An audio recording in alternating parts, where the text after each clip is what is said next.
My name is Maren Alden. I turned 71 last winter, though some mornings it feels like 100. I live alone in a small craftsman cottage tucked behind a maple tree on Biltmore Avenue. A house that creaks differently in every season. The walls hold both peace and echoes, depending on the hour. This morning, sunlight slips through the curtains and lands across my kitchen table, soft as breath. On it sits the blue glass vase my late husband found at a flea market the year Celia was born. I fill it with 6 yellow tulips from the corner stall downtown. Their stems lean toward the light as if they know what day it is. Mother's Day used to be noisy. When Celia was little, she'd wake me before sunrise, balancing a tray of burnt toast and orange juice mixed too thick. For the best mom, she'd say, grinning through missing teeth. I ate every crumb, pretending the toast didn't taste like charcoal. The phone buzzes against the counter, startling me.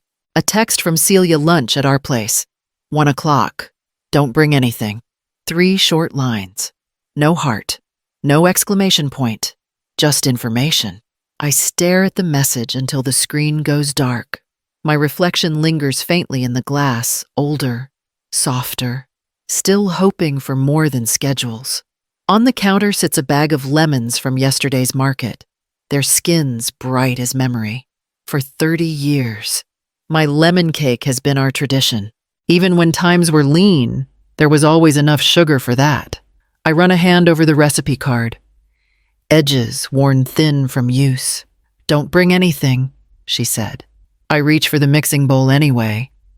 The scent of lemon rises, sharp and alive, filling the quiet house as the clock ticks toward afternoon. The lemon cake sits beside me on the passenger seat, wrapped in a checkered towel still warm from the oven. The air in the car smells faintly of sugar and lemon rind, sweet enough to make the drive feel like something special. My old Subaru hums low as it climbs through the curves of Asheville, the same roads I once drove before the town changed its face. Where there used to be brick mills and shuttered workshops, there are now glass-front breweries and boutiques with names I cannot pronounce. I pass the old corner thrift store where Celia found her prom dress, now painted teal and filled with expensive candles. The sidewalks are crowded with young couples pushing strollers, their laughter spilling into the street. I drive slower than I need to, letting the memories rise and fade with the scenery. I used to scrub office floors in these same buildings when they smelled of ink and grease instead of espresso. I'd finish a night shift, stop by the bakery on my way home, and set aside a few dollars at a time in an envelope marked Celia's future. Some months that envelope looked thin enough to break. Still, I filled it. Now the city gleams in the sunlight like it never belonged to me. The traffic lights hang higher, the crosswalks brighter, even the air feels newer, lighter, as if it's moved on without remembering who cleaned the floors that came before. At a red light, I glance down at the cake, checking the towel's knot. The frosting has set perfectly, pale and smooth. Celia used to lick the spoon clean when she was little, her tongue white with sugar. I wonder if she remembers that. The light changes. I ease the car forward, turning toward her neighborhood on the hill, the one lined with magnolias and mailboxes that all match. Celia opens the door before I can knock twice. Her smile is quick, polished, and fleeting, the kind meant for guests instead of family. She wears a cream dress that looks pressed by sunlight itself, her hair swept into a knot without a strand out of place. "Mom, you made it," she says, glancing past me toward the street. "Daniel's parking got tricky with everyone here. Come in." I step inside, and the air shifts. The house smells faintly of rosemary and something citrus, like a candle meant to suggest comfort. The walls gleam, every picture perfectly spaced. The hardwood floors shining enough to reflect the light fixtures above. My shoes feel out of place on them. The kitchen opens wide into the dining area, white quartz counters, pale blue velvet chairs, A chandelier that looks like it might hum if you listened long enough. I catch a glimpse of my reflection in one of the chrome appliances and hardly recognize the woman in it. Plain cardigan, careful posture, a softness that doesn't belong in such bright surroundings. Everything's gorgeous, I say. My voice sounds smaller than I expect. Lorraine helped with the setup, Celia replies. She has such an eye for balance. At the far end of the table, Lorraine Hargrove looks up from a glass of wine. Her pearls glint softly against her dark blouse. Her smile practiced but kind. Maren, so lovely to finally meet again. Celia told me you're quite the baker sometimes. I say, only on special days. Well, every day should be special, she answers, turning back to Daniel with a laugh. The conversation drifts toward property values and how Asheville has revitalized beautifully. I nod when someone mentions new breweries, though I remember what those buildings used to be. Near the sideboard, a framed photograph catches my eye. Celia and Lorraine standing arm in arm at a charity gala, all sequins and champagne light. Celia's smile in it is wide, confident, easy. There's another frame beside it, her wedding. The same expression repeated, and then nothing beyond that. No picture of our old house. None of me at all. Lunch drifts by in waves of chatter and clinking glasses. The table is full. Daniel's parents. Two of his friends from work. Celia bustling between the kitchen and the dining room. I say little, smiling when someone looks my way. The rosemary chicken is tender, the vegetables arranged in perfect symmetry on the plate. After the last dish is cleared, Celia disappears into the kitchen. The sound of the refrigerator door, the faint hum of a lighter, and then she returns holding a cake that gleams beneath a crown of candles. It's pale and perfect, layered and smooth. Not homemade, but beautiful. Time for something sweet, she says, placing it in front of Lorraine. You first. Mom. Lorraine lifts her eyebrows, almost protesting. Oh, Celia. You should serve your mother first. Celia laughs lightly. The sound practiced. You've done so much for us this year. You deserve the first slice. Daniel nods. Arm around his mother's chair, and everyone murmurs in agreement. I feel the moment stretch. Delicate and airless. Lorraine blushes faintly, flattered, and reaches for the fork Celia offers her. I keep my smile steady, my hands resting in my lap. The room smells of sugar and coffee. Someone makes a toast to family, to mothers, to love. The candles flicker out, and applause fills the room. When Celia finally turns to me, her voice is soft. Here you go, Mom. She slides a small plate across the table. The slice is from the far edge, uneven, the frosting already sagging at one side. Thank you. Sweetheart, I say. My voice is even. The plate wobbles slightly as I set it down. The fork sinks in. The frosting slides off, slow and silent, pooling against the rim. Around me, laughter continues. Someone asks for seconds. Someone refills a glass. I chew carefully, tasting lemon and sugar and something metallic behind it. The sound of my fork against porcelain is the only thing that feels honest in the room. The laughter swells again as Daniel begins telling a story about their trip to Charleston. Celia leans against the counter, her cheeks flushed, her wine glass half full. Lorraine's pearls glimmer under the chandelier, catching light with every turn of her head. I fold my napkin neatly on the table, the fabric still warm from my lap. Thank you for lunch, I say, rising. My voice carries just enough to be polite, but not enough to interrupt. Everything was lovely. Celia looks over, distracted. Are you sure you don't want coffee? Mom, I was just about to. I should get going. I tell her. The roads will be slick once the rain starts. She nods, already turning back toward the conversation. Drive safe. Lorraine lifts her glass slightly in farewell. Smiling. So good seeing you again. Maren, I smile back. You too. No one else looks up. The sound of laughter follows me down the hallway, light and distant. I pull on my coat by the door, adjusting the collar as thunder murmurs far away. The house smells faintly of vanilla and something floral I can't name outside. The air is cool and damp. The sky heavy with clouds. A few drops of rain spot my sleeve as I cross the driveway. The magnolia leaves shine dark green, trembling in the breeze. Behind me, the house hums with life music. Voices, dishes clinking. In the car, I rest my hands on the steering wheel before starting the engine. My reflection stares back in the rearview mirror, calm and unfamiliar. I sit there for a long moment, listening to the rhythmic tick of cooling metal before easing the car into reverse.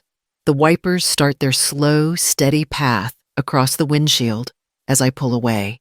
Each sweep clears the glass for only a moment before the rain gathers again, soft and persistent, like memory refusing to fade. The road home winds between the hills, quiet except for the hum of tires on wet pavement. By the time I pull into my driveway, the rain has eased into mist. I leave the cake dish on the counter and sit by the window, the one that faces the street lamp. Its yellow glow has always reminded me of long nights spent waiting for Celia to come home from school, events I could never quite afford to attend. I used to work double shifts at the diner on Haywood Street, the one that stayed open past midnight. The smell of fried onions clung to my clothes no matter how often I washed them. When Celia was little, I would come home just before dawn, change into clean pants, and head straight to the office downtown to scrub floors before the secretaries arrived. My knees ached. My hands cracked from bleach. But there was pride in the exhaustion. It meant she'd have what I never did. When the tuition deposit came due for her first semester at university, I sold my wedding ring. It was a thin band, nothing grand, but I had worn it every day since I was 20. The pawnshop man held it up to the light and said, "Not much gold here." I remember smiling anyway. The check was just enough. Years later, when she got engaged, I dipped into my retirement account to help pay for the reception. The hall smelled of lilies and candle wax. Her dress shimmered under the chandeliers. I stood in the corner that night, my champagne flat, watching her dance beneath lights I couldn't have afforded to stand under. Back then, every sacrifice felt like love proof that I had done something right. Now, sitting alone with the rain whispering against the windows, I wonder if those same gestures simply taught her that my love required nothing in return. 3 weeks passed before I called the number written on the flyer from the library bulletin board. It had been there for months, half hidden under an advertisement for piano lessons, Clara Penfield. Financial guidance for seniors. I almost tore it down that first day, but instead, I folded it neatly and slipped it into my coat pocket. Clara's office sits above a bakery downtown, a narrow space with one window and the steady hum of an old fan. She is a quiet woman with gray-streaked hair and a voice that never rushes.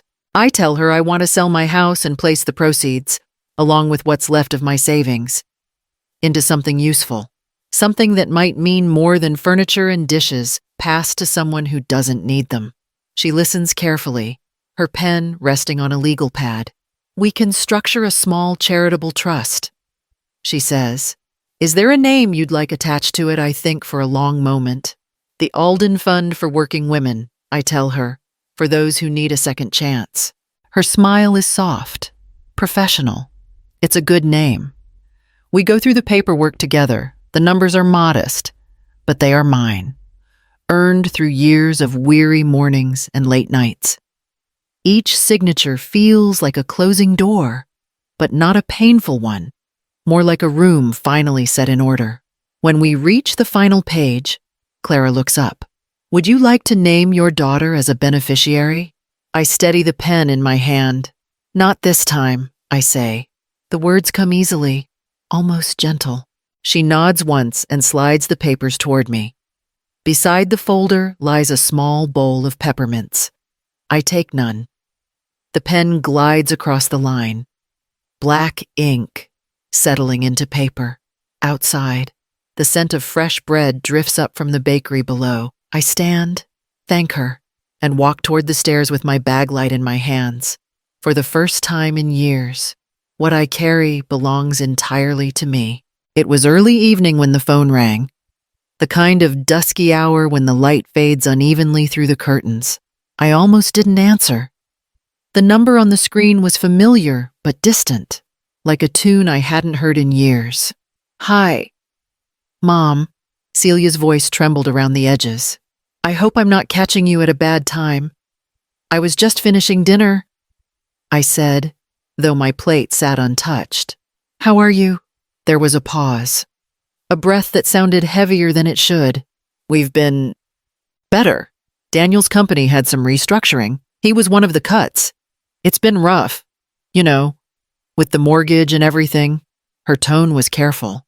Polite at first, then softer. You always said you'd help if we ever needed it.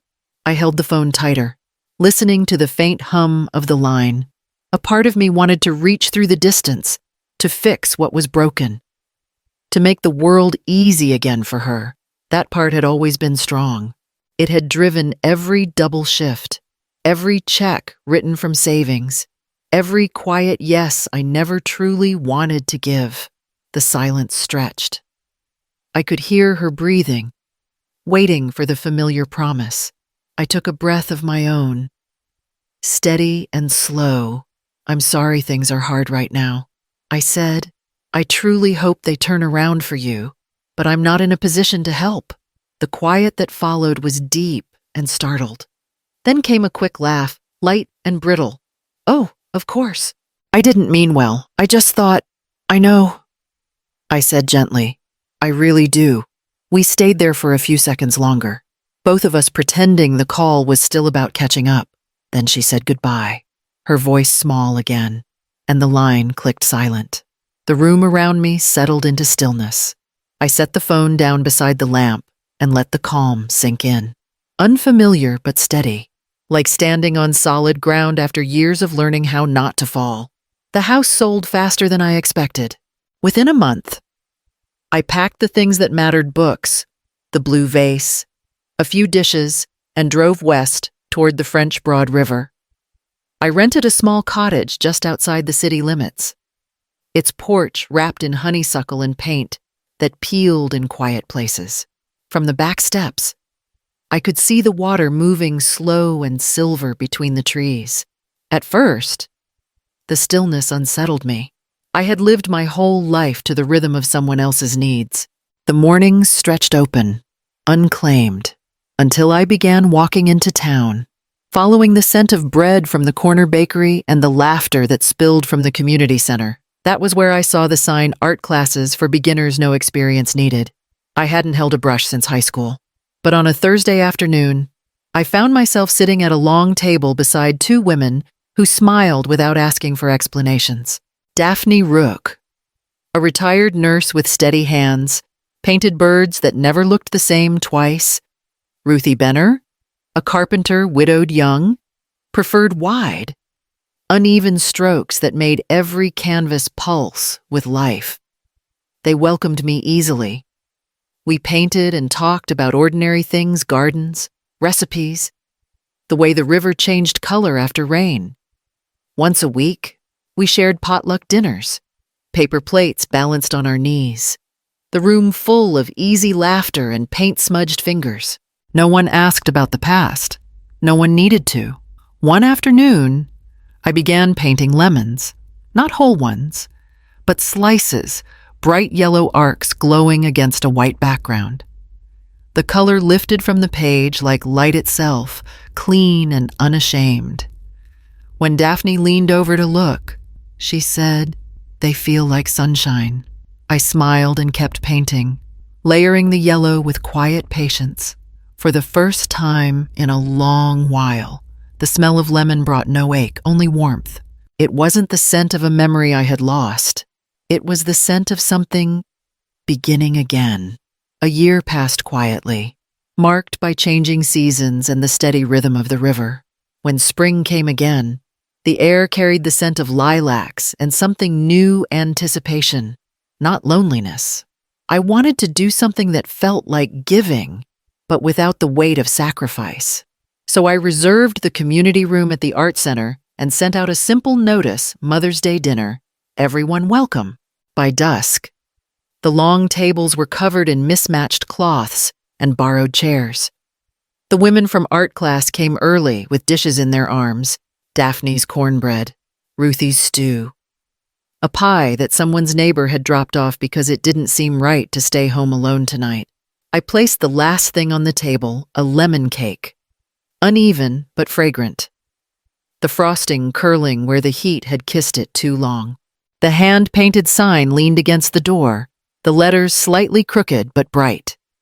People began to arrive, couples, widows, mothers with small children, a man who said he just missed noise. The room filled with conversation, the kind that drifts easily from one person to another. Plates passed hand to hand.